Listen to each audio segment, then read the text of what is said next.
मनुष्य को कर्मों का फल कब और कैसे मिलता है। एक सेठ, विधवा और किसान की सच्ची कहानी। बुंदेलखंड के एक शांत गांव सुखपुर में सब कुछ व्यवस्थित था। हर कोई अपने काम में लगा रहता था। किसान खेत जोतते, स्त्रियां कुएं से पानी भरती, बच्चे आम के पेड़ों के नीचे खेलते। पर इस गांव में एक व्यक्ति ऐसा था जिसकी चर्चा पूरे इलाके में होती थी। सेठ हरिदास। सेठ हरिदास की गिनती धनी व्यापारियों में होती थी। उसका घर 2 मंजिला था। बड़े बड़े लोहे के दरवाजे, संगमरमर की दीवारें और चारों ओर चौकीदारों की तैनाती। गांव में अगर किसी को रुपया चाहिए होता तो लोग उसी के पास जाते, मगर ब्याज इतना अधिक होता कि लोग उसकी गुलामी करने पर मजबूर हो जाते। सेठ हरिदास को कभी किसी गरीब पर दया नहीं आई। उसके लिए गरीब केवल उपयोग की वस्तुएं थी, किसी मजदूरी के लिए, किसी लेन देन के लिए, पर मानवता के नाम पर कुछ नहीं। एक बार की बात है, एक विधवा औरत अपने छोटे बच्चे के साथ उसके पास आई और बच्चे के लिए एक वक्त के भोजन की याचना की। लेकिन सेठ ने साफ इनकार कर दिया और कहा, अरे ओ कलमुही, मैं कोई भंडारा नहीं चला रहा हूँ, मेहनत कर और पेट भर। वह औरत रोती हुई लौट गई। पास में खड़े एक वृद्ध ने धीमे से कहा, पाप की गठरी अपने आप भरता जा रहा है ये सेठ। सेठ ने सुन लिया, मगर हंसते हुए बोला, पाप पुण्य सब एक भ्रम है, इस दुनिया में पैसा ही ईश्वर है।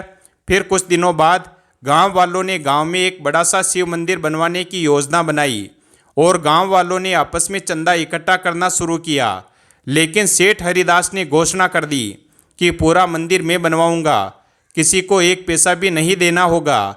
लोग खुश हो गए, लेकिन सच्चाई ये थी कि सेठ मंदिर अपने दिखावे के लिए बनवा रहा था, ताकि लोग कहे कि धार्मिक सेठ है। मंदिर बन गया। उसमें सोने की घंटियां, चांदी के छत्र और भारी मूर्तियां रखवा दी गई। लेकिन मंदिर का पुजारी हर महीने अपनी तनख्वाह के लिए सेठ के दरवाजे पर कई घंटों तक खड़ा रहता और कभी कभी तो बिना पैसे के ही लौट जाता। सेठ कहता, पंडित जी, भगवान की सेवा के बदले आपको पैसे क्यों चाहिए। एक दिन गांव में एक अजनबी साधु आया। मैले कपड़े, सूखी आंखें और चेहरे पर अद्भुत तेज। वह गांव के हर दरवाजे पर भिक्षा मांगने गया। भिक्षा मांगते मांगते आखिर वह साधु सेठ हरिदास के दरवाजे पर पहुंचा और हाथ जोड़कर बोला, सेठ जी, 2 रोटी मिल जाए तो आज का उपवास खुल जाए।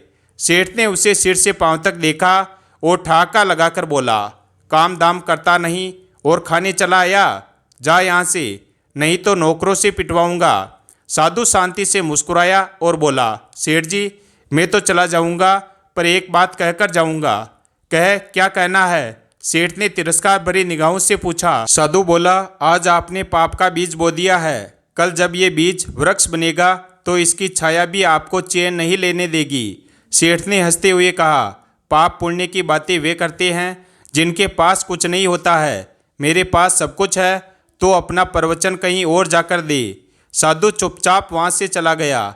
सेठ का मन उस दिन कुछ विचलित था। न जाने क्यों साधु की बात उसके मन में गूंज रही थी। पाप का बीज बो दिया है। उसने उस रात नींद की गोलियां खाई, लेकिन फिर भी करवटें बदलता रहा। रात के अंतिम पहर में उसे एक सपना आया। वह एक अंधेरे कुएं में गिर रहा है और चारों ओर भूखे लोगों की आत्माएं उसे नीचे खींच रही है। पसीने पसीने होकर वह जागा। लेकिन अगली सुबह वही अहंकार, वही घमंड फिर से लौट आया। जहाँ एक तरफ सेठ हरिदास का घर गांव का सबसे बड़ा भवन था, वहीं दूसरी तरफ गांव के छोर पर एक पुराना टूटा फूटा कच्चा मकान था। उसी में रहता था एक किसान रामू। रामू के पास जमीन बहुत कम थी और वह भी बंजर हो चली थी। उम्र ढल चुकी थी, शरीर अब हल चलाने लायक नहीं रहा था, लेकिन फिर भी चेहरे पर सच्चाई और संतोष की मुस्कान बनी रहती थी। रामू की पत्नी कुछ वर्षों पहले चल बसी थी। एक बेटा था जो शहर की भीड़ में गुम हो चुका था, पत्र भी नहीं लिखता था। अब रामू अकेला ही जीवन जीता था। दिन में लोगों के खेतों में मजदूरी करता और रात को एक वक्त की रोटी खाकर सो जाता। वही साधु जिसे सेठ हरिदास ने अपमानित करके भगा दिया था, अब रामू के घर पहुंचा। उसका चेहरा थका हुआ था, आंखों में भूख और जर्जर शरीर में थकान साफ झलक रही थी। रामू उस समय अपने चूल्हे पर उबल रही दाल देख रहा था। साधु ने धीरे से कहा, बाबा, कुछ अन्न मिल जाए, 2 दिन से कुछ खाया नहीं। रामू ने बिना देर किए अंदर से एक थाली निकाली, चूल्हे से अपनी छोटी कटोरी में थोड़ी दाल निकाली, बची हुई आधी सूखी रोटी भी तोड़कर उसी थाली में रखी और साधु के सामने रख दी। साधु ने आश्चर्य से उसकी आंखों में देखा और कहा, बाबा तुम्हारे पास कुछ नहीं है, फिर भी मुझे दे रहे हो। रामू मुस्कुराया और बोला, आप भूखे हैं, आप खाइए। आज मैं आधी रोटी कम खा लूँगा तो मरूंगा थोड़ी। भोजन के बाद साधु उठ खड़ा हुआ। उसने रामू का हाथ थामा और बोला, बाबा तुमने आज जो मुझे अन्न दिया है वह सिर्फ मेरा पेट नहीं भर रहा है, यह तुम्हारे पुण्य खाते में जुड़ रहा है। याद रखना, जब दुनिया तुमसे मुँह मोड़ेगी तब यही पुण्य तुम्हें सहारा देगा। रामू हंसते हुए बोला, मैंने तो बस इंसानियत निभाई है बाबा। साधु मुस्कुराते हुए अंतर्ध्यान हो गए। जब गांव वालों को पता चला कि रामू ने उस अजनबी साधु को भोजन दिया तो कुछ लोगों ने सराहना की, पर कुछ ने ताना मारा, बूढ़ा हो गया है, समझता ही नहीं, किसे घर में बुला रहा है, खुद के पास खाने को नहीं है और दानवीर बन रहा है। लेकिन रामू चुप रहा। उसके लिए दूसरों की बातें कभी मायने नहीं रखती थी। उसने कहा, जिस दिन मेरे मन ने कहा कि मैंने गलत किया उस दिन मैं भी सेठ हरिदास बन जाऊंगा। रात को रामू ने थोड़ा सा गुड़ और बची हुई दाल से अपने लिए भोजन तैयार किया और ईश्वर को धन्यवाद कहते हुए सो गया। उसी रात उसे एक सपना आया। वह एक बहुत ही सुंदर बगीचे में खड़ा है जहाँ वृक्षों पर स्वर्ण फल लगे हैं, पक्षी मधुर गीत गा रहे हैं और नदियाँ अमृत बहा रही है। उसी समय एक आकाशवाणी होती है, रामू तेरे पुण्य का पहला बीज बो दिया गया है, एक दिन तू इस बगीचे का अधिकारी बनेगा। वह अचानक उठ बैठा, लेकिन चेहरे पर शांति थी। उधर सेठ हरिदास को उसी रात फिर एक बुरा सपना आया। वह अपने ही घर में बंद है और उसके बिस्तर से जहरीला सांप निकलकर उसे काट रहा है। वह चिल्ला रहा है, मैंने मंदिर बनवाया, मैंने दान किया था। उसी समय एक आवाज़ आती है, हे सेठ तूने ये सब दिखावे के लिए किया था, हृदय से नहीं। सेठ पसीने से भीग कर जाग उठा और फिर से वही नींद की गोलियां खाने लगा, लेकिन इस बार भी दवा बेअसर थी। समय के साथ सेठ हरिदास की उम्र ढलने लगी। चांदी जैसी दाढ़ी, थका हुआ शरीर और चिंता से भरे चेहरे ने उसकी धनी पहचान को झूठा कर दिया था। अब वह अक्सर बीमार रहने लगा। उसके महल जैसे घर में नौकर चाकर तो थे, पर कोई ऐसा नहीं था जो सच्चे मन से उसकी सेवा करे। एक रात वह अपनी आलीशान शैया पर लेटा हुआ था जब अचानक कमरे की दीवारें धुंधली पड़ने लगी, हवा भारी हो गई और वातावरण में एक अजीब सी गंध फैलने लगी। अचानक 2 काली छाया उसके कमरे में प्रकट हुई, काले वस्त्र, भयंकर नेत्र और हाथों में गदा लिए हुए। वे थे यमराज के 2 दूत। सेठ ने कांपते हुए पूछा, कौन हो तुम? उनमें से एक बोला, हम यमदूत हैं, तुम्हारा समय पूरा हो चुका है, चलो हमारे साथ। सेठ ने डर के मारे चिल्लाना चाहा, पर आवाज़ गले में ही घुट गई। उसने अपने शरीर से आत्मा को निकलते देखा। उसकी आत्मा कांप रही थी, भय से बंधी हुई। अब वह स्वयं को अपने मृत शरीर से ऊपर हवा में लटकता हुआ देख रहा था। नीचे उसके नौकर चिल्ला रहे थे, सेठ जी मर गए, सेठ जी नहीं रहे। सेठ की आत्मा चिल्ला रही थी, मैं यही हूँ, मैं मरा नहीं हूँ, पर किसी ने उसकी बात नहीं सुनी। यमदूत उसकी आत्मा को ले गए। एक अंधेरे मार्ग से होते हुए रास्ते में चारों ओर काले धुएं के बादल थे। कहीं चीखें थी, कहीं रोने की आवाज़ें, कहीं पापी आत्माओं की चित्कार। सेठ की आत्मा भय से कांप रही थी।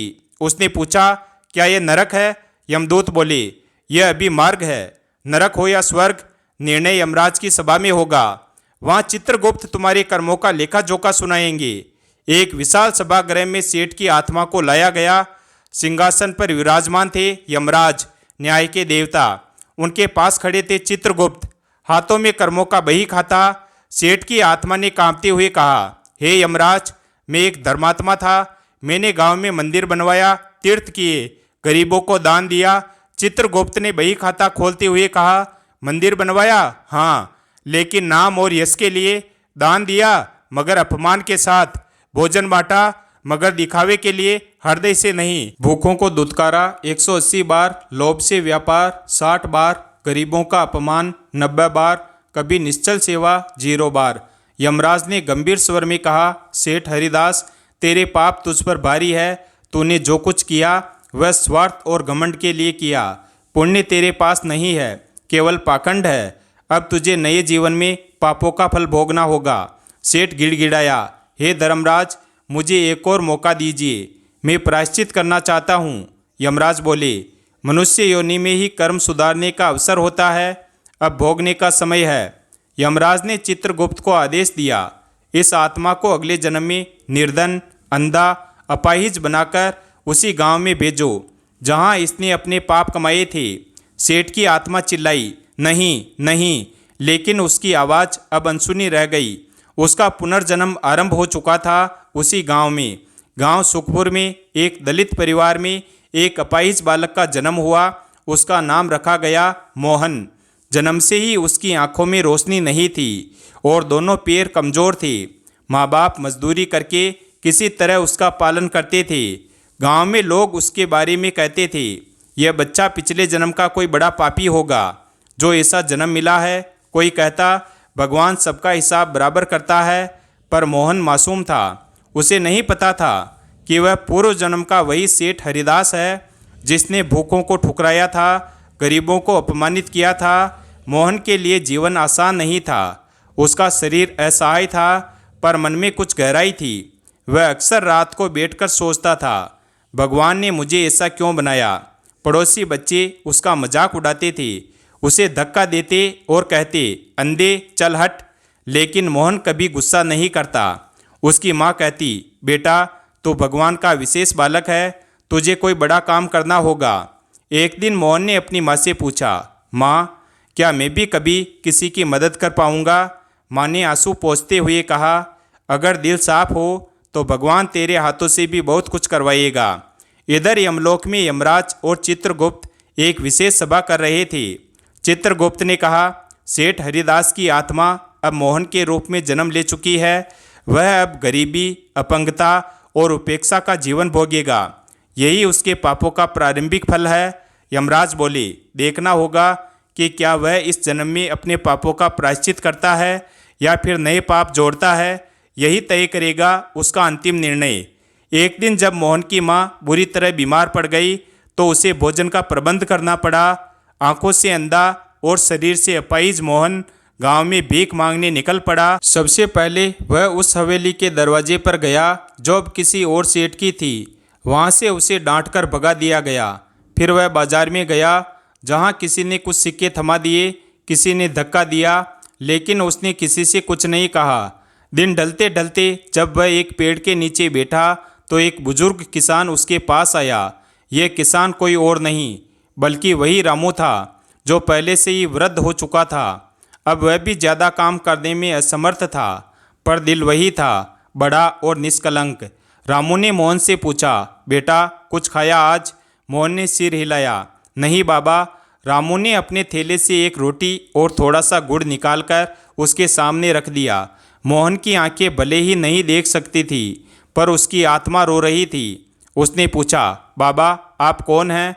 आपने मुझे कुछ कहे बिना खाना दे दिया।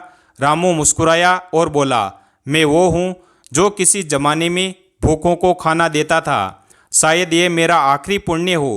मोहन ने झुककर उनके पांव छुए। एक पल को दोनों की आत्माएं कांप गई। पूर्व जन्म की स्मृतियां जैसे हल्के से दरवाज़ा खटखटा गई। उस रात जब रामू अपने टूटे फूटे घर में लेटा तो उसे सपने में एक देवदूत ने कहा, आज तूने फिर एक भूखे को भोजन दिया। यह तेरे पुण्य का अंतिम अंक था। अब तो अपने जीवन का फल भोगने को तैयार है स्वर्ग में। और जब मोहन सोया तो उसके सपने में एक स्वर्ण ज्योति प्रकट हुई। उसने कहा, पापी आत्मा ने पहली बार बिना बदले की भावना से आभार व्यक्त किया। यही तेरे प्रायश्चित की शुरुआत है। रामू की मृत्यु कुछ ही दिनों बाद हो गई। उसकी आत्मा यमलोक पहुंची। चित्रगुप्त ने मुस्कुराते हुए कहा, रामू तूने अपने जीवन में कई बार भूखों को भोजन दिया, अपमान सहा, फिर भी किसी को दुख नहीं दिया। तुझे स्वर्ग का द्वार खुला मिलता है। यमराज बोले, तेरे पुण्य अब तुझे मोक्ष की ओर ले जाएंगे। रामू की आत्मा प्रकाश में विलीन हो गई। उधर मोहन को अब जब भी कोई भूखा दिखता तो वह अपने हिस्से का थोड़ा सा खाना बांट देता।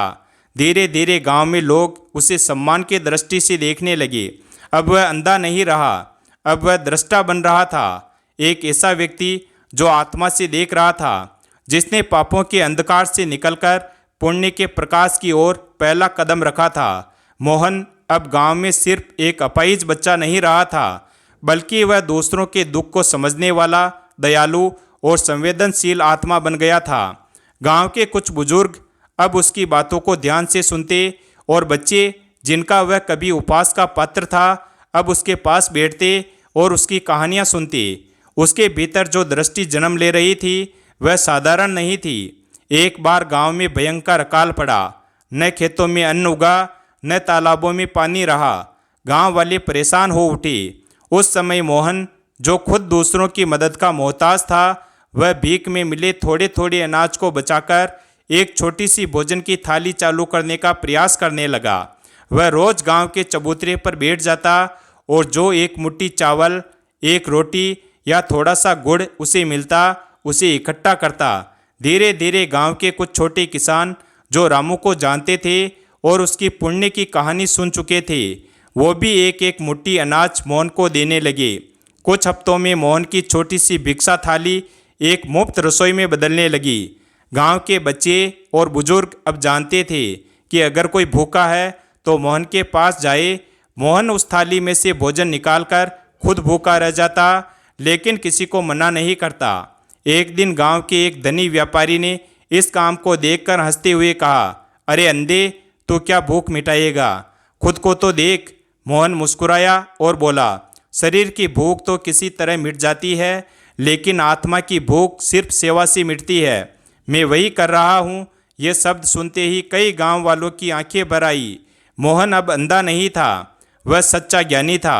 एक रात जब गांव में तूफान आया और सभी अपने घरों में छिपे हुए थे, मोहन अपने घर के कोने में बैठा हुआ प्रार्थना कर रहा था। बिजली चमकी, बादल गरजे और तभी अचानक मोहन को एक अद्भुत प्रकाश दिखाई दिया।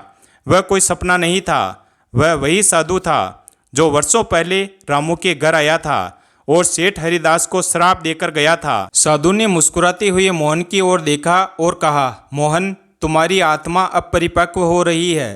तुम्हारे भीतर जो पीड़ा थी वह अब करुणा में बदल चुकी है। क्या तुम जानना चाहते हो कि तुम पूर्व जन्म में कौन थे? मोहन चौंका। उसके भीतर कुछ टूटता और फिर जुड़ता महसूस हुआ। उसकी आंखें बंद हो गई और उसका मस्तिष्क जैसे प्रकाश से भर गया। उसे दिखाई दिया सेठ हरिदास का वह 2 मंजिला भवन, उसके तानों की गूंज, भूखी विधवा, अपमानित साधु, रामू की झोंपड़ी और चित्रगुप्त का बही खाता। वह कांप उठा। उसके मुंह से निकला, मैं वही हूँ, वही पापी। साधु बोले, हाँ तुम वही हो, परंतु अब तुम मोहन हो, वो आत्मा जिसने अंधकार को स्वीकार किया और उजाले की ओर कदम बढ़ाया। मोहन की आंखों से आंसुओं की धारा बहने लगी। उसने कहा, मैं अब केवल प्रायश्चित नहीं, परिवर्तन करना चाहता हूँ बाबा। मैं अपने जीवन को सेवा में अर्पण कर दूंगा। साधु ने उसे आशीर्वाद दिया। अब तू अंधा नहीं है, अब तू साक्षात दृष्टा है। आने वाले समय में तेरे हाथों से चमत्कार होंगे, लेकिन तुझे अपने भीतर के प्रकाश को संभालना होगा। इतना कहकर साधु अंतर्ध्यान हो गए। मोहन ने अब गांव में एक छोटी सी झोंपड़ी में रामू रसोई की शुरुआत की। वहाँ हर कोई, चाहे वह अमीर हो या गरीब, भूखा हो या प्यासा, बिना भेदभाव भोजन पा सकता था। गांव के लोग जो पहले मोहन को सिर्फ सहानुभूति की दृष्टि से देखते थे, अब उसे एक संत की तरह सम्मान देने लगे। एक दिन गांव का वही नया सेठ जो मोहन को ताना मारता था, अपने बेटे के इलाज के लिए मोहन के पास आया। मोहन ने बिना कुछ कहे गांव के वैद्य और एक साधु को बुलाया और उसकी सेवा करवाई। सेठ झुक गया। उसकी आंखों से आंसू बह निकले। बोला, तू अंधा नहीं है मोहन, तू तो साक्षात प्रकाश है, मुझे क्षमा कर दे। मोहन ने मुस्कुराकर कहा, जो अपनी गलती स्वीकार ले वह सबसे बड़ा पुण्य करता है सेठ जी। समय बीतता गया। मोहन अब वृद्ध हो चला था। शरीर और भी कमजोर हो गया था, लेकिन उसकी आत्मा तेजस्वी होती गई। एक दिन जब वह चबूतरे पर बैठा बच्चों को सेवा की शिक्षा दे रहा था, उसने एक अंतिम वाक्य कहा, पाप और पुण्य दोनों हमारे कर्मों के बीज है। जो पाप करता है वह कांटे बोता है और जो पुण्य करता है वह फूल। अब यह तुम्हारे ऊपर है कि तुम्हें जीवन में कांटे चाहिए या फूल। उस रात मोहन की आत्मा उसके शरीर से शांतिपूर्वक निकल गई। गांव वालों ने उसका अंतिम संस्कार पूरे सम्मान से किया। यमलोक में चित्रगुप्त बोले, हे धर्मराज, मोहन की आत्मा ने न केवल अपने पापों का प्रायश्चित किया बल्कि हजारों पुण्य भी कमाए। अब वह मोक्ष का अधिकारी है। यमराज ने मुस्कुराकर कहा, जिसने अंधेरे से उजाले की यात्रा पूरी की वह आत्मा अब पुनर्जन्म की आवश्यकता से मुक्त है और मोहन की आत्मा उस ज्योति में विलीन हो गई जिसे मोक्ष कहते हैं। इस कहानी से हमें ये सीख मिलती है कि जीवन में जो कुछ भी हम करते हैं उसका लेखा जोखा कहीं लिखा जा रहा है। पाप चाहे कितना भी छुपाया जाए उसका फल मिलेगा और पुण्य चाहे जितना भी छोटा हो उसका फल भी जरूर मिलेगा। सेठ से मोहन बनने की ये यात्रा हमें बताती है कि परिवर्तन संभव है और आत्मा का प्रकाश सबसे बड़ी दृष्टि है। वीडियो अगर पसंद आया हो तो वीडियो को लाइक करें और हमारे चैनल शिव भक्त को सब्सक्राइब करें और अपने दोस्तों के साथ शेयर करें और कमेंट बॉक्स में जय श्री राम जरूर लिखें। धन्यवाद।